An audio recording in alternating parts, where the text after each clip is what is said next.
एक उत्पादक के तौर पर भारत के सामने खुला और बड़ा बाजार है।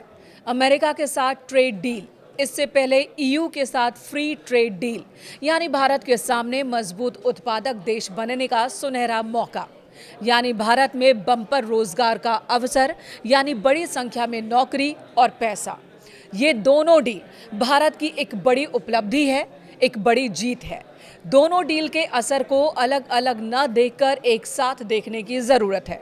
चलिए सबसे पहले बात कर लेते हैं अमेरिका की। भारत और अमेरिका के बीच ट्रेड डील डन हो गई है। हालांकि इस डील की बारीकियां अभी सामने आना बाकी है। इससे पहले अमेरिकी राष्ट्रपति डोनाल्ड ट्रंप ने टैरिफ कम करने का ऐलान किया। इसे 50% से कम करके 18% कर दिया गया। भारतीय बाजार ने इस ऐलान का जमकर स्वागत किया। सेंसेक्स और निफ्टी में जबरदस्त बढ़त दर्ज की गई। सेंसेक्स 24 अंक तो निफ्टी में 700 अंक उछल गया। डॉलर के मुकाबले रुपया का स्वास्थ्य भी थोड़ा दुरुस्त हो गया और इसका लाभ ये होगा कि रुपए में भरोसा बढ़ेगा और नए विदेशी निवेश की उम्मीदें बढ़ गई हैं। कई दिग्गज कंपनियों के शेयरों में तूफानी तेजी देखने को मिली। रिलायंस के शेयर में लगभग 4% की तेजी आई, तो वहीं अडानी पोर्ट का शेयर 7% से ज्यादा उछला।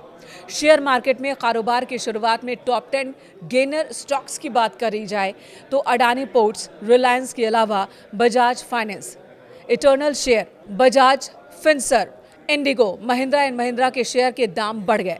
सन फार्मा, इन्फोसिस, टाइटन और मारुति के शेयरों में भी तेजी दिखी। यानी हर सेक्टर की ओर से टैरिफ के कम होने का स्वागत किया गया। अब बात करते हैं कि भारत को आखिर सीधे सीधे क्या लाभ होगा टैरिफ के कम हो जाने से। तो पहला मुद्दा है कि अब भारतीय उत्पाद अमेरिका में सस्ते हो जाएंगे। इससे भारतीय प्रोडक्ट्स की डिमांड बढ़ेगी, जिससे भारत में उत्पादन को बढ़ावा मिलेगा। टैरिफ बढ़ने की वजह से भारतीय सामानों का अमेरिकी निर्यात पर प्रतिकूल प्रभाव पड़ा था, वो सुधरने लगेगा। यानी निर्यातकों को नया बूस्ट मिलेगा, बेहतर प्राइस एडवांटेज मिलेगा, लॉन्ग टर्म कॉन्ट्रैक्ट्स की संभावना बढ़ जाएगी। दूसरा फायदा, मांग बढ़ने पर नई फैक्ट्रीज की जरूरत पड़ेगी। मैन्युफैक्चरिंग और एमएसएमई सेक्टर को बढ़ावा मिलेगा। सामान की मांग बढ़ने से नौकरी बढ़ेगी, खासकर स्किल्ड वर्कर्स की डिमांड बढ़ेगी।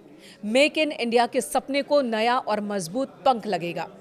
तीसरा फायदा, विदेशी मुद्रा की आमद बढ़ेगी। निर्यात बढ़ेगा तो भारत में डॉलर ज्यादा आएगा, फॉरेन एक्सचेंज बढ़ेगा, ट्रेड डेफिसिट कम करने में मदद मिलेगी।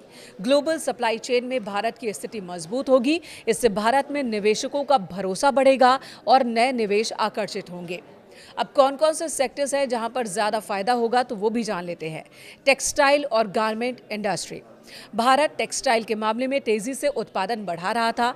अमेरिका भारत के लिए एक बड़ा बाजार है, लेकिन बीते दिनों अमेरिका की ओर से टैरिफ बढ़ाने से भारतीय टेक्सटाइल इंडस्ट्री को झटका लगा था।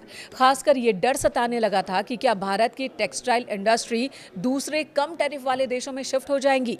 अब वो डर खत्म हो चुका है। पड़ोसी देशों के मुकाबले भारतीय उत्पादों पर कम टैरिफ होने से भारतीय टेक्सटाइल इंडस्ट्री को संजीवनी मिल गई है। वहीं फार्मा और मेडिकल सेक्टर को भी सीधे सीधे लाभ होगा। आईटी, इंजीनियरिंग, गुड्स और ऑटो पार्ट्स इंडस्ट्री को भी राहत मिली है। जेम्स और ज्वेलरी के व्यापार को तुरंत बूस्ट मिलेगा। खासकर हीरा उद्योग की बात की जाए, जिसके लिए अमेरिका एक बड़ा बाजार है। कृषि, चावल, मसाले और प्रोसेस्ड फूड उद्योग को भी लाभ मिलेगा। भारत से ज्यादा टैरिफ वाले देश कौन कौन से हैं, ये भी जान लेते हैं। इंडोनेशिया, जहां पर 19%, बांग्लादेश में 20%, श्रीलंका में 20%, ताइवान में 20%, चीन में 34%, तो रूस में 30 से 35%, तो वहीं ईरान में 30% टैरिफ अमेरिका ने लगा रखा है। और खासकर भारत के जो पड़ोसी देश हैं, चाहे बांग्लादेश हो या फिर नेपाल, जहां पर कहा जा रहा था खासकर बांग्लादेश के लिए कि वहां पर टैरिफ कम है अमेरिकी, तो जो भारत की कंपनियां हैं वो बांग्लादेश में शिफ्ट हो जाएंगी, वहां पर वो उत्पादन करेंगी और वहां से ही अमेरिका में माल सप्लाई करेंगी, ताकि उनके सामान की बिक्री ज़्यादा हो सके। तो अब वो डर भी खत्म हो चुका है। इंडस्ट्री जो भारत की है वो भारत में रहेंगी और ज़्यादा इंडस्ट्री को यहाँ आकर्षण मिलेगा। ये तो बात अमेरिका के साथ डील की हो गई। डील के जो मसले हैं वो अभी सामने आने बाकी है, लेकिन टैरिफ में राहत से ये फ़ायदा होगा। लेकिन इससे पहले 27 जनवरी को ईयू के साथ फ्री ट्रेड डील हुई, जिसका असर बहुत ज़्यादा देखने को मिला है। जानकार कह रहे हैं कि 27 जनवरी को जो डील हुई ईयू के साथ, उसकी वजह से 27 देशों तक भारत की पहुंच बन गई, यानी कि 27 नए बाजार भारत के सामने खुल गए।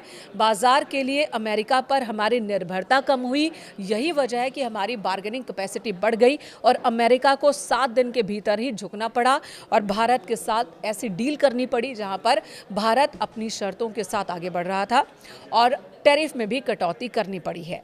ईयू के साथ एफटीए में भारतीय निर्यात को प्राथमिकता मिली, जिससे देश के लिए 75 अरब डॉलर के निर्यात के अवसर खुल गए, जिनमें कपड़ा, चमड़ा, समुद्री उत्पाद, ज्वेलरी जैसे और श्रम प्रधान क्षेत्र शामिल है। ये वही चीज़ें हैं जो अमेरिका में भी भारत सप्लाई करता है और यही बाजार अब उसे ईयू के 27 देशों में भी मिल रहा था। यानी बाजार के मामले में भारत के सामने विकल्प बढ़ गए। अमेरिका या कोई भी एक देश हमें अपने हिसाब से डील के लिए मजबूर नहीं कर सकता। भारत के सामने ज़्यादा विकल्प का सीधा मतलब है कि बार्गेनिंग पावर भारत की मजबूत। वहीं देश के उपभोक्ताओं की अगर हम बात करें तो सीधा सीधा उन्हें भी लाभ होगा। कैसे होगा ये जान लीजिए। वहाँ समेत कई विदेशी उत्पाद सस्ते हो जाएंगे, खासकर वो उत्पाद जिनका क्रेज़ बीते दिनों भारत में बढ़ा है।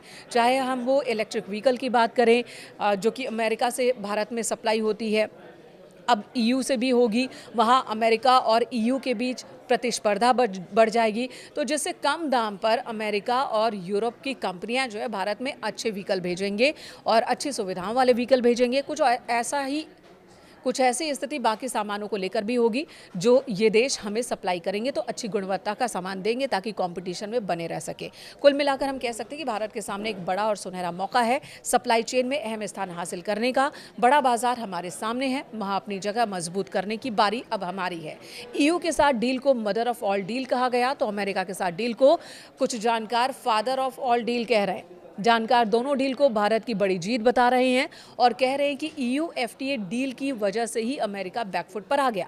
अमेरिका अपनी टैरिफ और ट्रेड नीतियों की वजह से अलग थलग पड़ रहा था। अमेरिका फर्स्ट के बजाय वो ओनली अमेरिका बनता जा रहा था। वेनेजुएला, ईरान, रूस, चीन के साथ उसके संबंध पहले से ही तनाव वाले हैं।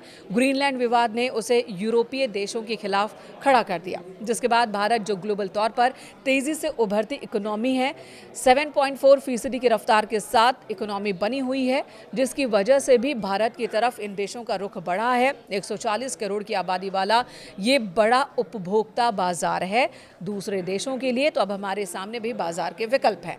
ट्रंप उस बाजार को छोड़ना नहीं चाहते थे। ईयू के साथ भारत की मेगा डील ने उन्हें बैकफुट पर आने को मजबूर किया। भारत के लिए अमेरिका सबसे बड़ा ट्रेड पार्टनर है। दोनों के बीच 238 अरब डॉलर का कारोबार होता है। भारत अमेरिका को बेचता कम और खरीदता ज़्यादा है और ऐसे में अमेरिका इस बड़े बाजार का नुकसान नहीं उठा सकता था और यही वजह है कि उसे डील फाइनल करनी पड़ी। भारत की ज़रूरत अमेरिका ने समझी और ट्रंप डील के लिए नरम पड़ गए।